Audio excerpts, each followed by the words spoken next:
구약성경 창세기 1장 1절부터 2절. 예.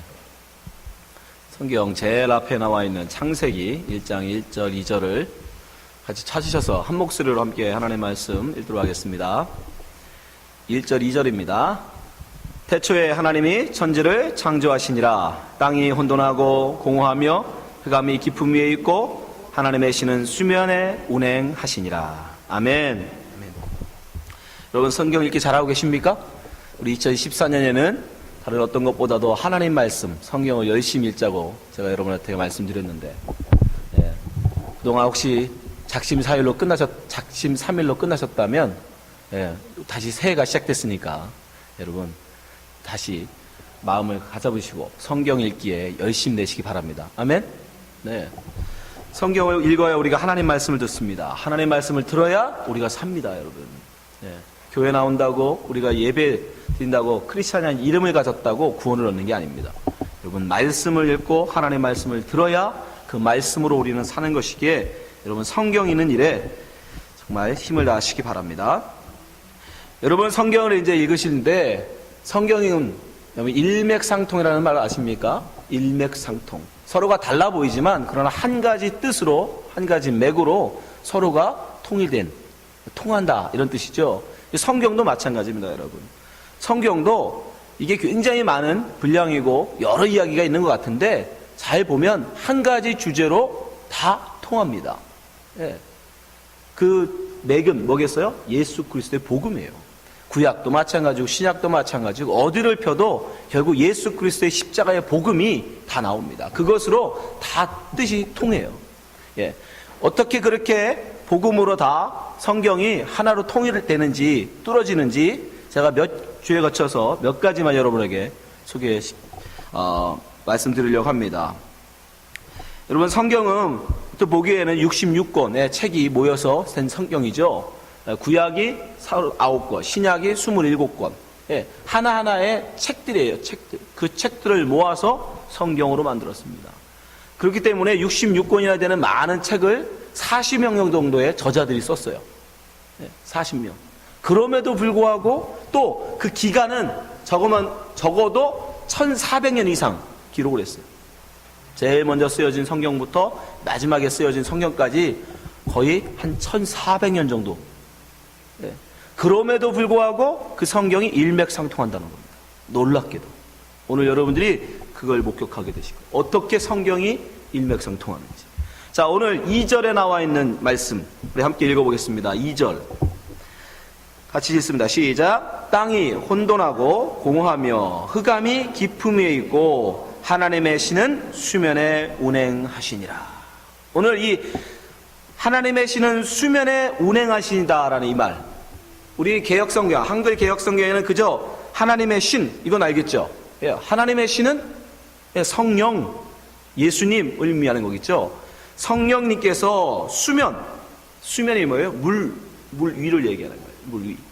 수면 위에 운행하신다라는 거예요. 운행이라는 말로 번역을 했는데 이 운행한다라는 말의 히브리어 원어는 라프예요. 라프라는 이 히브리어 원어의 뜻은 뭐냐면 암탉이 알을 품고 있는 거예요. 네, 이거 잘 기억하셔야 됩니다. 이제부터 이 얘기가 어떻게 성경 속에 쭉 흘러가는지를 여러분 보시게 될 거예요. 그러니까 암탉이 알을 품는 거예요. 이렇게 알 부화시키기 위해서, 생명을 낳게 하기 위해서. 예? 예. 그 알 속에도 굉장히 의미가 있지는 아무튼 그것만 생각하세요. 알을 품는 거예요. 그게 그 라프엘의 그 뜻은, 원래 뜻은 그거예요. 암탉이 알을 품는 거. 그래서 생명을 거기서 부화시키는. 그러니까 지금 하나님의 신이 세상은 뭐야? 땅은 혼돈하고 공허하고 흑암뿐이에요. 캄캄한 세상, 아무것도 없는 그런 흑암 속에서 하나님의 신, 성령님이 거기서 무슨 사역을 하시는데, 무슨 사역을 하시냐면 암탉이 알을 품듯 그렇게 세상을 품고 그 안에서 생명을 잉태내는. 예. 성경은 지금 그 얘기라는 겁니다. 지금 이제 그 얘기가 시작될 거라는 거예요. 지금 모세가 그걸 기록한 겁니다. 2절. 예. 하나님의 신은 수면에 운행하시니라. 자, 이것이 어떻게 그러면 우리 눈으로 볼 수 있는 실체로, 실물로 성경에 기록되어 있느냐? 첫 번째 그 사건이 바로 노아의 방주 사건. 노아의 방주 사건. 자, 창세기 6장 17절로 가보면 이 하나님의 신이 수면 위에 운행하신 이 사건이 실물로 우리에게 드러납니다. 역사 속에서 드러나요. 자, 창세기 6장 17절.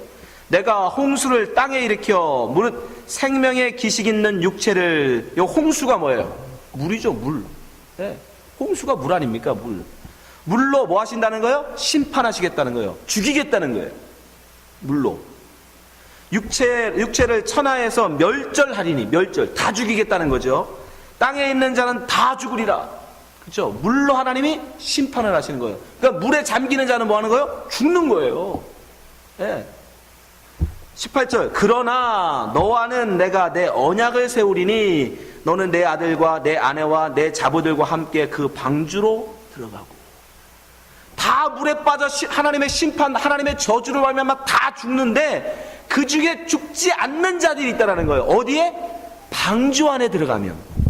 방주 안에 들어가면 그 품 속에 죽지 않는 자들이 있다는 거예요. 19절. 혈육 있는 모든 생물을 너는 각기 암수 한 쌍씩 방주로 이끌어들여 너와 함께 생명을 보존케 하되. 어떻게 생명을 보존할 수 있어요? 방주 안에 들어가야 생명을 보존한대요. 20절. 새가 그 종류대로, 육축이 그 종류대로, 땅에 기는 모든 것이 그 종류대로 각기 둘씩 내게로 나오리니. 나와와요. 그러니까 여러분, 노아가 잡으러 다닌 게 아닙니다. 하나님이 택하신 동물들도 마찬가지예요. 동물들도 하나님이 살리기로 작정한 동물들만 어떻게 해요? 노아에게 나가게 만들어요. 가게 만들어요. 다른 말로 방주로 들어가게 하십니다. 예. 여러분이 창세기 6장을 읽어보시면 노아의 사건 나올 텐데, 맞죠? 하나님이 품어서 그 저주의 바다, 죽음의 바다, 심판의 바다에 빠져주지 않고 살리는 사람들을 택하신다는 거예요. 하나님의 은혜로 택하셔서 그들을 어떻게 해요? 품어주세요. 마치 암탉이 알을 품듯 품고, 그 저주의 물, 저주의 비는 누가 맞아요? 방주가 맞는 거예요. 방주가 40일 동안 쏟아진 비를 고스란히 방주는 다 받아내죠. 근데 그 속에 있는 누구는? 노아와 그 가족과 하나님이 택하신 그 살기로 작정한 동물들은 살아나는 거예요. 그게 바로 노아의 이 사건이잖아요. 그게 뭐예요? 바로 라합. 하나님이 덮어주시고 하나님이 그들을 품어 살리십니다. 또 이 사건은 그대로 또 어떻게 모형화돼요? 모세에게 그대로 한 번 더 드러납니다. 모세. 모든 이스라엘의 산에 남자아이들이 어떻게 돼요? 다 나일강에 던져 죽이는 그때에, 산의 아이로 태어난 애들은 다 나일강에 던져서 죽여요. 물속에 던져 죽여버린다고요. 그런데 그 물에 빠져서 살지 않는, 그 물에 떠서 살지 않는 한 생명이 있어요. 그 누구예요? 모세. 그 엄마가 상자를 만들어 그 아이를 거기다 놓고 물 위에 띄우죠. 출애굽기 2장 1절 보세요. 레위 족속 중 한 사람이 가서 레위 여자에게 장가들었더니 그 여자가 잉태하여 아들을 낳아 그 준수함을 보고 그를 석 달을 숨겼더니 더 숨길 수 없이 되매 그를 위하여 갈상자를 가져다가 역청과 나무진을 칠하고. 이게 바로 노아가 방주를 만든 거하고 똑같은 방법이에요. 하나님이 노아에게 방주를 만들라고 하실 때 만든 방법과 똑같은 거예요. 그리고 이 상자라고 번역된 이 단어 테바 역시 노아의 방주 역시 테바예요. 그러니까 창세기에서는 테바를 방주라고 번역을 한 거고 출애굽기에서는 상자라고 번역한 거예요. 똑같은 단어입니다. 테바. 그러니까 지금 어디에 태워서? 그 방주에 태운 거예요. 모세를. 아이를 거기 담아 하숫과 갈대 사이에 두고 그 누이가 어떻게 되는 것을 알려고 멀리 섰더니 5절. 바로의 딸이 목욕하러 하수로 내려오고 시녀들을 하숫가에 거릴 때에 그가 갈대 사이에 상자를 보고 시녀를 보내어 가져다가 6절. 열고 그 아이를 보니 아이가 우는지라 그가 불쌍히 여겨 가로되 이는 히브리 사람의 아이로다. 그래서 그가 어떻게 해요? 그 공주가 취하여 양자 삼죠. 예. 그래서 그는 살아납니다. 다 물에 빠져 죽을 때 모세만 상자 방주에 들어가서 생명을 보존해요. 그러니까 지금 노아의 방주 사건이 그대로 재현된 거예요. 근데 성경은 여기서 멈추지 않고 이제는 상자 아니면 방주 이런 식물이 아니라 이제 사람이 방주의 역할을 해요. 사람이 방주의 역할. 그러니까 예수님이 나중에 그런 역할을 하실 것을 모형으로 보여주고 있는 거예요. 자, 언제 그러면 모세가 방주처럼 사람들을 품어 물에서 살려내느냐? 바로 홍해를 지나갈 때. 홍해를. 죽음의 땅인 이 애굽에서 심판을 받아 멸망받아야 될 애굽에서 하나님의 약속의 땅으로 그가 나갈 때 어디를 지나가요? 물 위를 지나가요. 죽음의 바다를 건너야 돼요. 근데 이 죽음의 바다를 그들이 어떻게 지납니까? 하나님이 그를 바다를 갈라서 그로 지나가게 만들죠. 출애굽기 15장 19절. 바로의 말과 병거와 마방이 함께 바다에 들어가매 여호와께서 바닷물로 그들 위에 돌이켜 흐르게 하셨으나 이스라엘 자손은 바다 가운데서 육지로 행한지라. 바다 가운데서 육지로 살아나와요. 원래는 물에 다 빠져 죽어야 돼요. 이 애굽 사람들처럼 바로와 그 말 병거들처럼 다 물에 빠져 죽어야 됩니다. 이스라엘 민족도. 그런데 이스라엘 민족은 어떻게 됐는지 그 바다에서 육지로 땅으로, 여기서 땅이라고 번역된 단어는 드라이랜드예요. 마른 땅, 물이 없는 땅, 저주가 없는, 심판이 없는 그 땅으로 살아나와요. 그거를 바울이 뭐라고 얘기하냐면 고린도서 10장 1절. 형제들아 너희가 알지 못하기를 내가 원치 아니하노니 우리 조상들이 이스라엘이죠, 다 구름 아래 있고 바다 가운데로 지나며, 이 얘기예요. 자, 2절. 모세에게 속하여.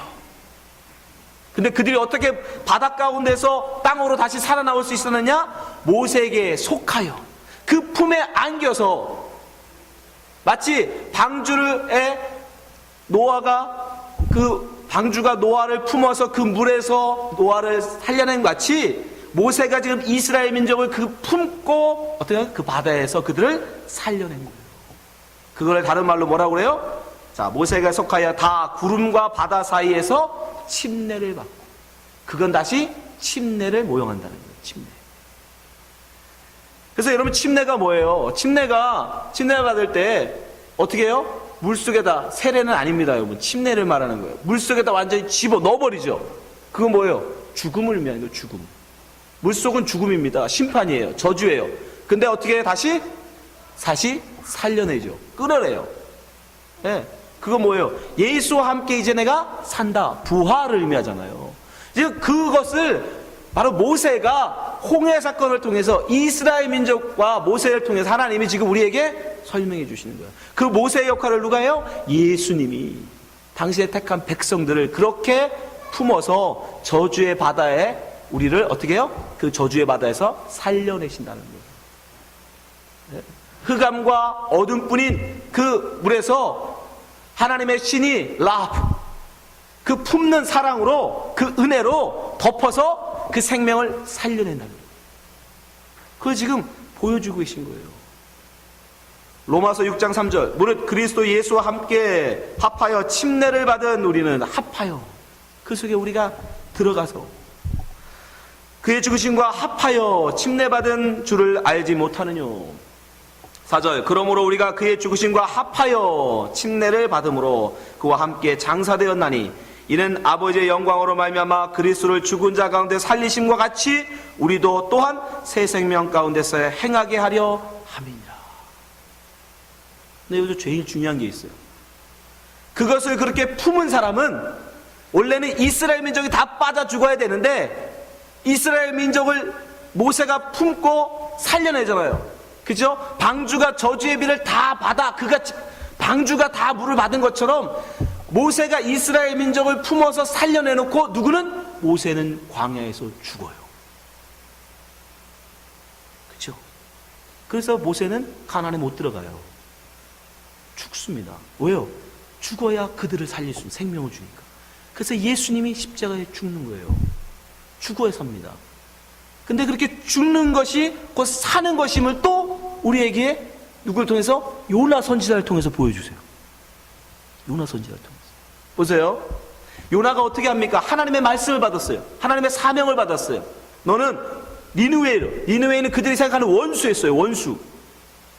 가서 복음을 전하는. 근데 그 말씀을, 그 원수를 사랑하라는 그 말을 요나는 싫었던 거예요.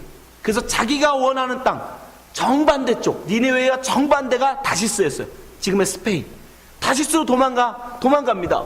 배를 타고. 그때 하나님 어떻게 해요? 풍랑을 얘기하시죠. 심판.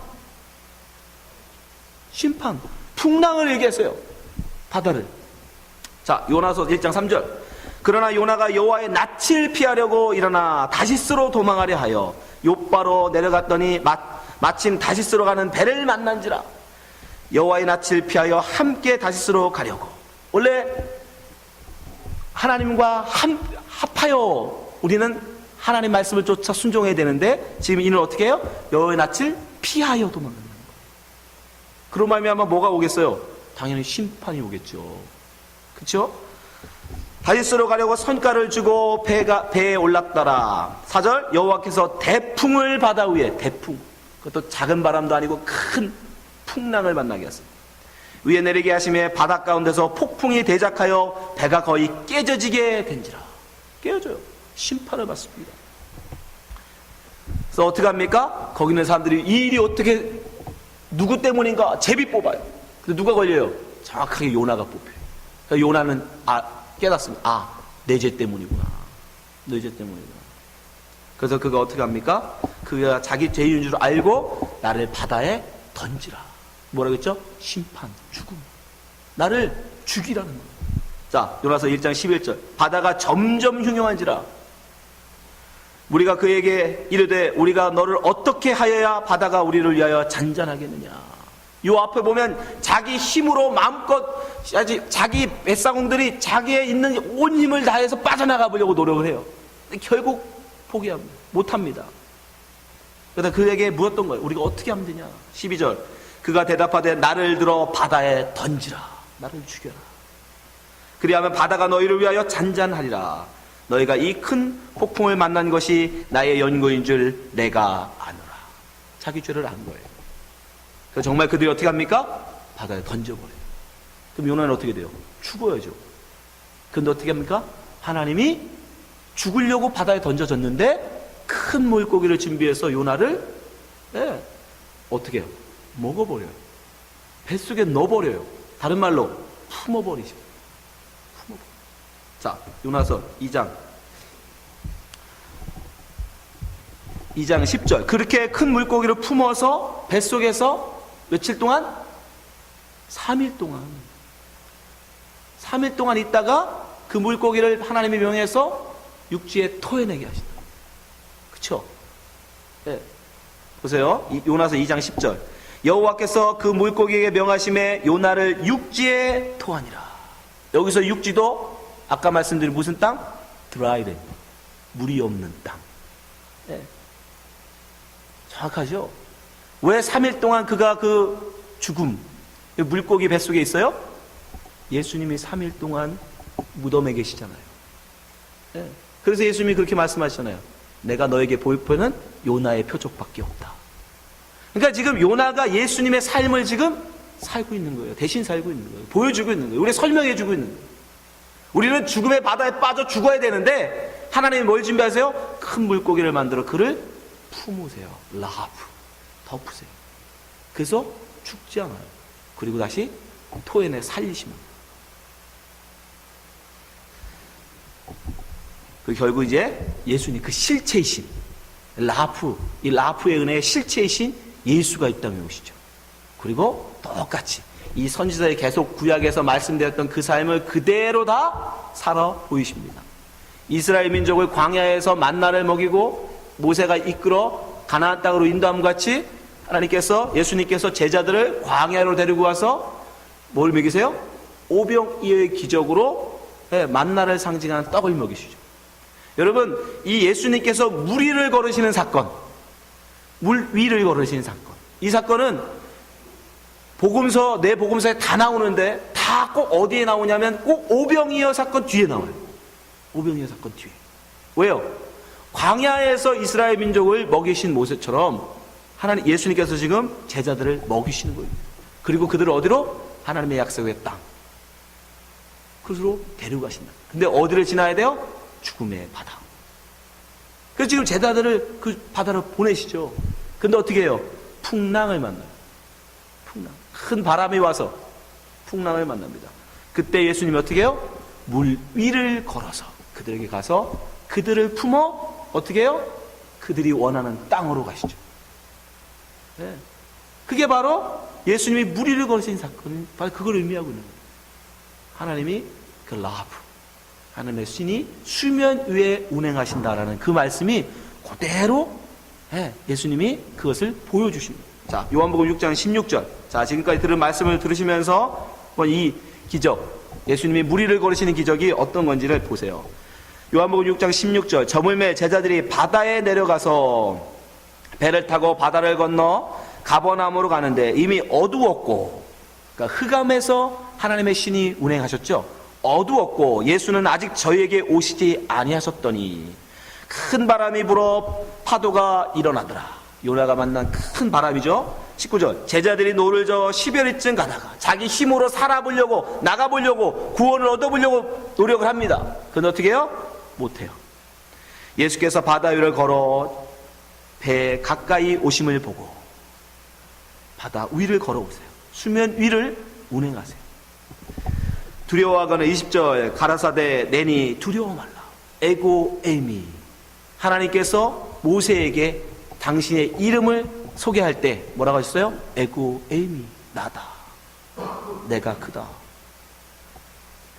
21절. 이에 기뻐서 배로 영접하니. 영접했다고. 이게 바로 우리가 예수님 품에 들어갑니다. 우리가 예수님을 영접하면 여러분, 예수님이 우리 속에 들어오는 거예요? 우리가 예수님께 들어가는 거예요? 여러분 예수님 영접하셨죠? 예수님 영접하신 분 한 분도 없는 거예요? 예수님을 영접한다고 그러면 영접 말 그대로 우리가 받아들이는 건데, 여러분 영이신 예수님이 우리 속에 들어옵니까? 우리가 예수님 품으로 들어갑니까? 똑같은 말이에요. 똑같은 말. 예수님은 영이시기 때문에 우리 품으로 갇힐 수도 없고, 그러니까 예수님이 우리를 품으신다는 얘기예요. 영접했다. 배로 영접하니 배는 곧 저희의 가려는 땅, 또 나오죠. 땅, 드라이랜드, 땅에 이르렀더라. 그대로 지금 하나님께서 창세기에 기록된 러브, 수면 위에 운하시는 그 성령님, 성령님은 다른 말로 예수님이죠. 그 예수님, 그 어둠 속에서, 혼돈과 어둠뿐인 그 세상에서 어떻게 하나님이 그 수면 위에 운행하시면서 하나님의 백성들을 그 품 안으로 불러내시는지, 그래 어떻게 구원하시는지, 그 구원 역사를 지금 쭉 창세기부터 시작해서 이 신약 성경까지 내려온 거예요. 여러분, 성경은 바다는 죽음을 상징, 사탄 마귀가 거하는 곳이라고 성경을 기록합니다. 이사야서 27장 1절. 그날에 여호와께서 그 견고하고 크고 강한 칼로 날랜 뱀 류이야단, 곧 꼬불꼬불한 뱀 류이야단을 벌하시며 바다에 있는 용을 죽이시리라. 바다에 있는 용. 바다에 누가 산다고요? 용이 살아요. 근데 용이 뭐예요? 계시록 12장 9절. 큰 용이 내어 쫓기니 옛뱀 곧 마귀라고도 하고 사단이라고도 하는 온 천하를 꿰는 자라. 용이 뭐라는 거예요? 용이 곧 마귀요, 사단이요, 귀신이에요. 그가 거하는 곳이 바다입니다. 그래서 바다 위를 운행하시는 거예요. 그래서 바다에 빠지면 안 되는 거예요.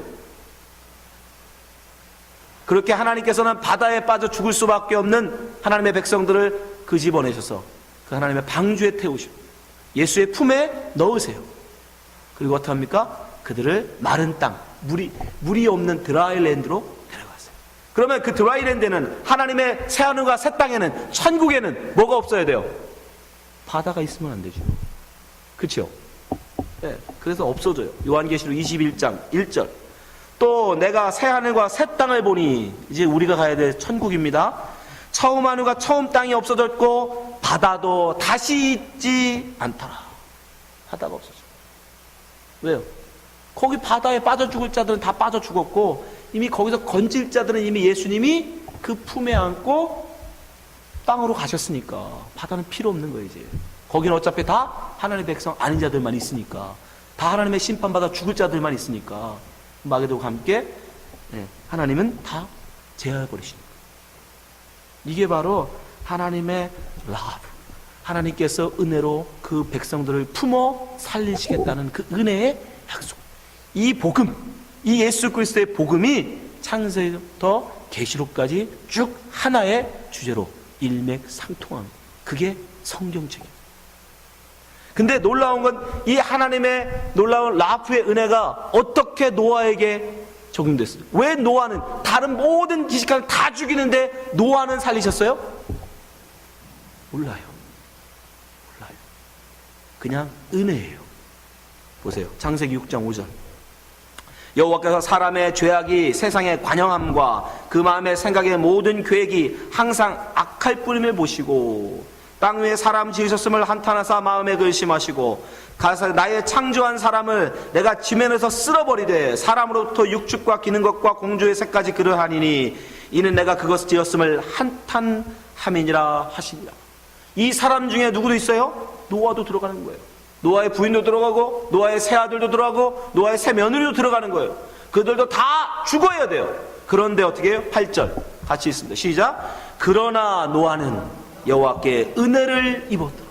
몰라요. 왜 그러셨는지 모르지만 그러나 노아에게는 은혜를 베푸셨어요. 그도 빠져 죽어야 되는데, 그도 정말 바다에 던져져 죽어야 되는데, 그러나 노아는 하나님이 은혜를 베푸셔서 그는 방주에 태우셨어요. 그래서 우리의 구원은 뭐다? 은혜다라고 얘기합니다. 에베소 2장 8절 9절.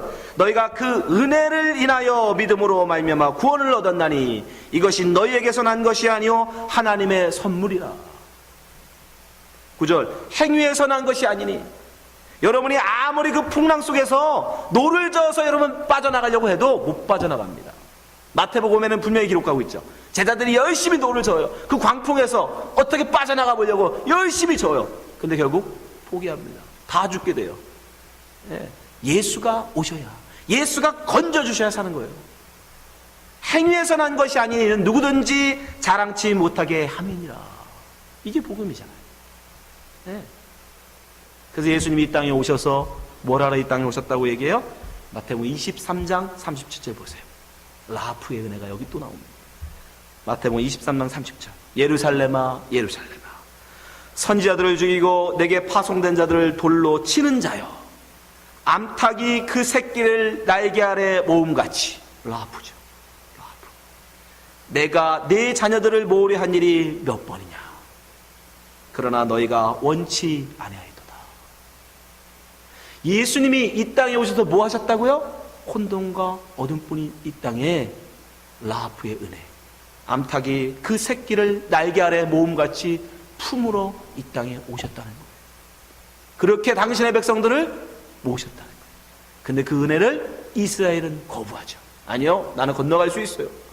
난 율법으로 하나님 앞에 설 겁니다. 그 예수를 죽여버려요. 그러나 그 은혜를 값없이 면목 없이 받는 자는 그 은혜를 얻는 거예요. 그리고 그 품에 들어가 우리는 드라이랜드, 마른 땅으로 가는 겁니다. 여러분은 어떤 분들입니까? 여러분 지금 여러분의 힘으로 이 풍랑, 이 세상을 이겨보려고 바둥바둥 하고 계십니까? 아니면 예수의 힘으로, 예수의 품 안에서, 예수 그리스도 안에서 이 풍랑을 건너고 계신 자들입니까? 바로 그것이 성경 속에서 우리에게 말씀해 주시는 바예요. 여러분 여기 계신 모든 분들은 이 라프의 은혜, 예수님께서 그 품에 안고 마른 땅으로 가시겠다는 그 하나님의 은혜를 면목 없지만, 부끄럽지만 받아들이시고 그 품 안에서 구원을 얻는 성도 되시기를 주님으로 축원합니다. 기도하겠습니다. 하나님 아버지, 우리에게 귀한 은혜를 주심을 감사합니다. 주님의 은혜를 알게 해주심을 감사합니다. 우리가 우리 힘으로 이 세상 풍랑을 어찌 이기겠습니까? 많은 사람들이 자기의 힘으로, 자기의 지식으로, 자기의 경험으로 이 풍랑을 헤쳐나가려고 하지만, 그러나 우리는 결코 이 풍랑에서 빠져나갈 수 없는 자들인 줄 압니다. 오직 예수 그리스도를 영접할 때, 예수 그리스도의 품 안에 있을 때 우리가 구원을 얻는 줄 믿사오니 이제 우리는 예수를 바라보는 자들에게 도와주시옵소서. 하나님, 베드로처럼 물에 빠져갈 때에 우리의 주 예수 그리스도를 부르는 자 되게 하여 주시옵소서. 그 이름을 부름으로 구원을 얻게 하여 주시옵소서. 세상 친구를 부르지 않게 하시고, 세상의 물질을 구하지 않게 도와주시고, 세상의 명예와 자식들을 의지하지 않게 도와주시고, 오직 예수만 의지하는 주의 백성 되게 하여 주시옵소서. 예수님 이름으로 기도합나이다. 아멘.